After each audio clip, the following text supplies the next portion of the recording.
Today we're going to start a new project.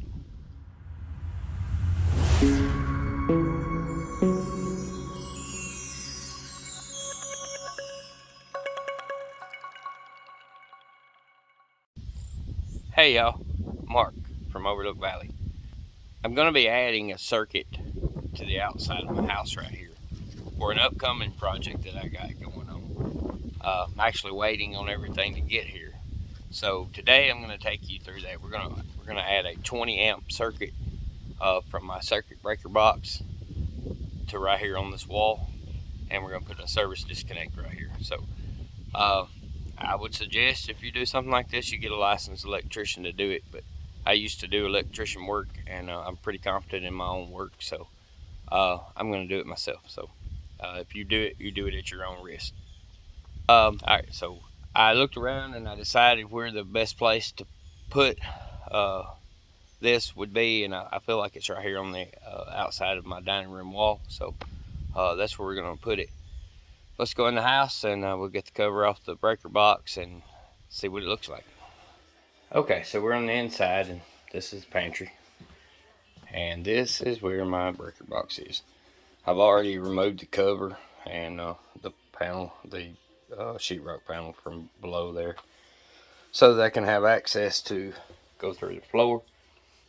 And I've already come in here and put a new breaker in right here. This is a 20 amp breaker. It's what it's going to take to run what I'm putting out there. So I'm going to be getting underneath the house, and I don't know how much of that I can video because it's pretty dark under there and there's not a lot of room. So I'll get you what I can, but we're definitely going to show the wiring of this end and the wiring of the other end on the outside. So y'all bear with us and let's see what we can get done here. Okay, so this is the access hole underneath my house, and you see all these things. I got 50 foot of the 12-2 wire, and of course my light because it's dark, and my drill with the extra long drill bit on it. So I'm going to be carrying all that probably about halfway underneath the house. So that'll be pretty fun to try and crawl and carry all that at the same time, but we will get it there. So bear with me, we'll see what we can do when we get under there. Okay, y'all, I just came out of that hole, and it is dirty. There's dirt, of course. Spider webs like you would not believe, but at least I didn't see any critters like snakes. I don't do snakes. I'm filthy. Anyways, now I'm gonna get some of this junk off of me, and then we're gonna go to each end and start wiring them up. Alright, y'all, here's where the wire comes through the wall where I showed you in the front of the video. I'm just going to put this thing together and just kind of let you watch me do it. And I'm actually going to put an outdoor plug out here also with this, with the shutoff and or with the disconnect for possible other uses. So this is disconnect. This is Haley's brand, so 60 amp disconnect. These are not too bad. They're somewhere around $20 to purchase these, and these are really great. They're not fused. They just have a little thing that you pull out that will break the power if you need to cut the power off. But it works pretty good. This is normally what any air conditioning that you'd see outside your house would have on it, or people use them for different things, but that's what we're going to use for our project here today. Alright, so here it goes.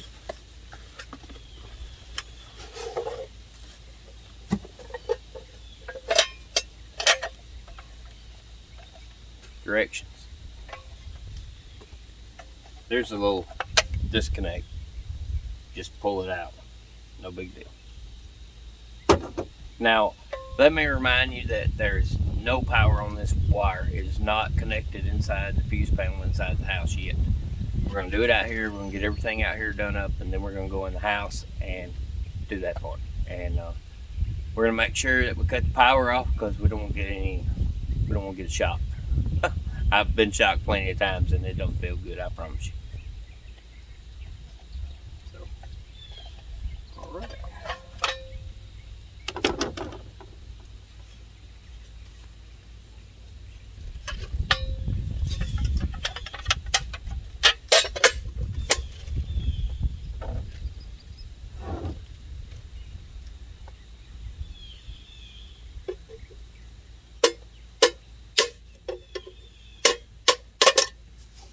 There are knockouts on the back of the box.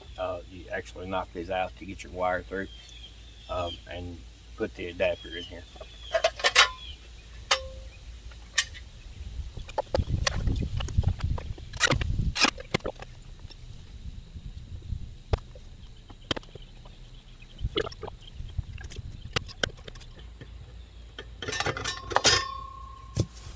That stuff stuck.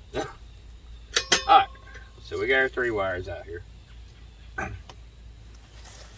And I know there's lots of people who are gonna fuss about the way I do things or whatever, but you know, I've done this a million times. I know it works. I feel confident in what I do, so I'm gonna go ahead and wire this thing up, and we'll come right back and show you how it looks when we get done out here. Okay, so we got this all wired up. All we gotta do is finish putting the plug in, put the covers on, and we will be done on this end. And then we'll go inside and work on the fuse panel.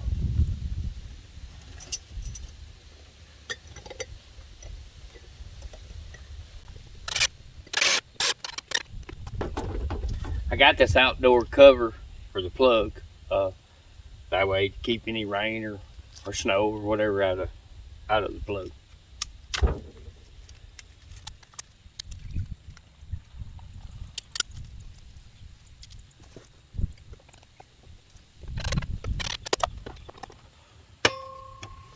Alright, all the covers are back on.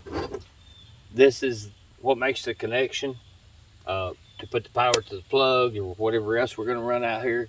So we're just going to leave this out for now. I'm just laying it on top, and we're ready to go inside. Okay, we're on the inside. This is my fuse panel inside the house, and we have the wire fed up through the floor into the fuse panel through the little adapter, and we're ready to start wiring it in. Thing is, the power's on in the house, so you could kill the main power in the house right here, and that will kill all the power to the breakers, but this power coming in through these main wires is still hot. So on the outside of my house, I have a main breaker out there that I can cut off that will kill every bit of the power coming in this fuse panel. So that's what we're going to do. That way we're 100% sure there's no electricity in this box while we're working. So let's go do that. Okay, so here is my main power coming into my house. It comes in, you know, through the lines and then goes into this box and then to the box on the inside of the house. I apologize for the camera work.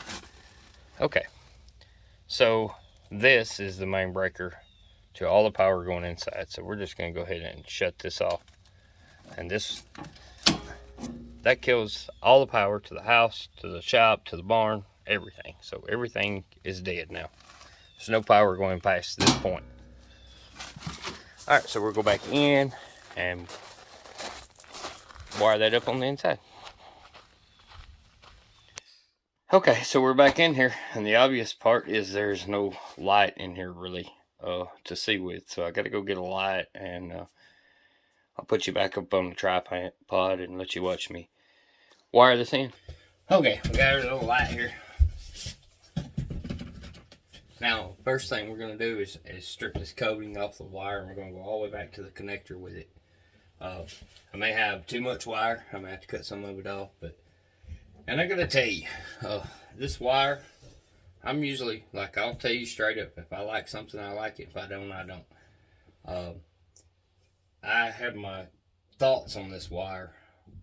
I picked it up at the local Home Depot, and I'm not really, it's probably a good wire, but I'm noticing some differences from the normal that I'm used to when I do electrician work. Usually the wire is coated, each individual wire is coated, and then it has a wrap of paper, brown paper around it. This doesn't have that. Now, what this does have is this gray coating that's on the outside actually goes around all 3 wires, which is why I had so much trouble getting it off outside earlier. It's probably better because it's coated more. You know, it makes it more impossible for the wires to be able to touch. But I would say for the electrician doing the job, it makes the job harder. So that's my thoughts on the wire. You know, you may like that, you may not. I don't know. It's just you know, I get used to what I get used to, and that's what I expect. So, all right, we're gonna wire this thing up.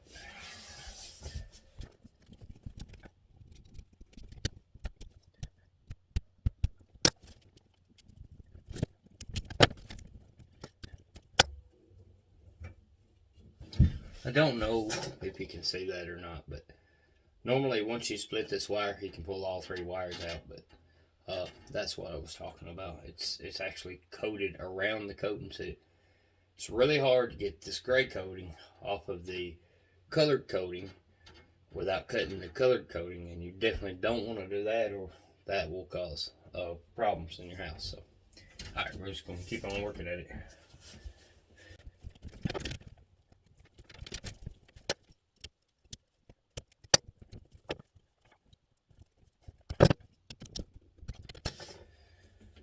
Okay, what I found, if you can get the end split, you can kind of pull it off of there, but it's really a pain. Like I say, it's probably better, but I don't like it.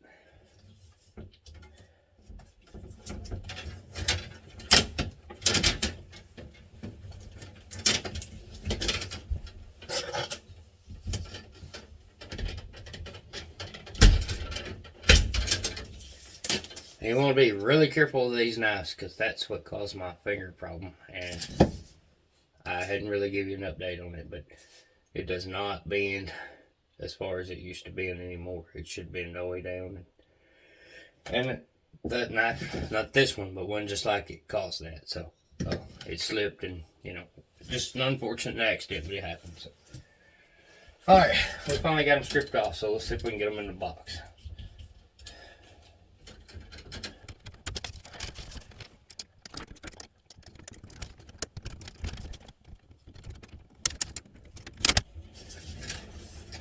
Most electricians that I've seen or been around, you know, worked with and stuff, they're all about making the wiring as pretty as you can in the box. And it's not just for beauty, it's for a reason. It makes it where you can follow the wires easier when you're working on different circuits. So we're going to try to put this in there and lay it in there as neatly as I can. So that's why I wanted to cut the power off on these wires, because I knew I was going to be going behind them, and I did not want this 200 amp service coming in biting me. So I'm going to start off with a ground wire, and I'm going to go up to the ground bar here and just find an empty spot there and try and put this thing in.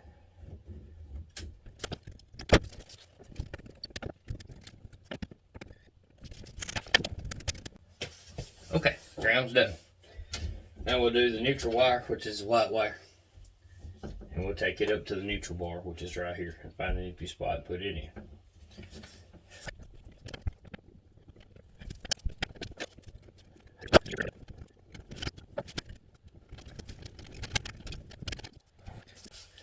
One thing is, you want to make sure you get these screws as tight as you possibly can. That is what causes fires. If they get loose, they start arcing, and that's what causes things to catch on fire. So as tight as you can.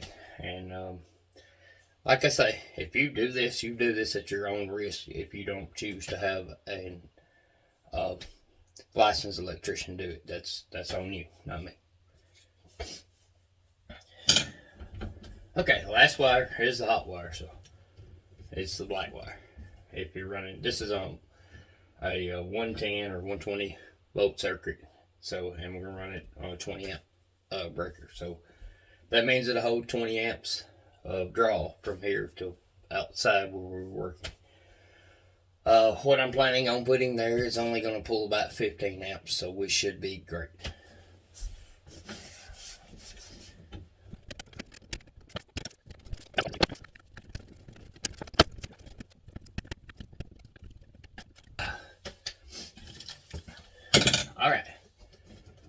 it's all in there.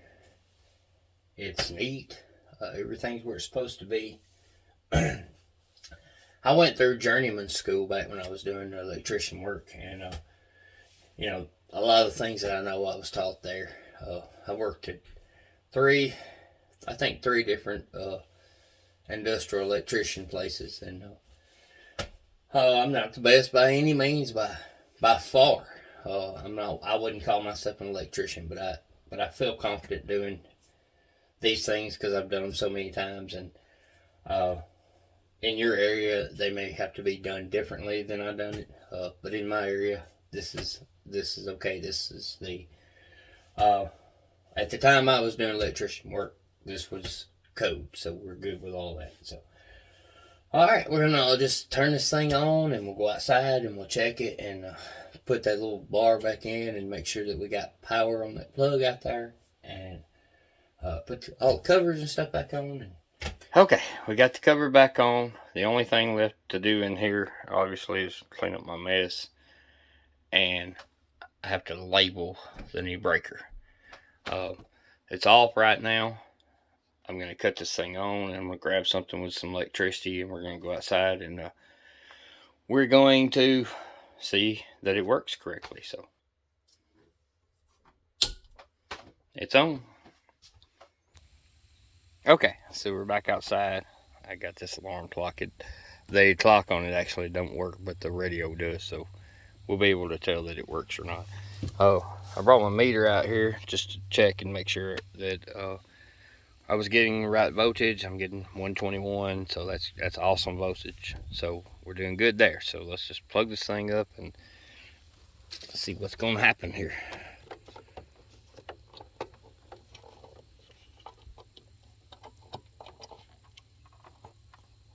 Okay, it's plugged in.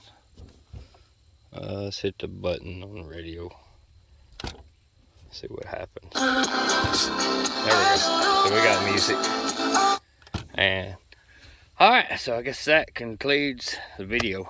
We got this hooked up. We'll pick up right here next week with our next project and go from there. So thank y'all for visiting Overlook Valley, and like, subscribe, tell your friends about us, and God bless you.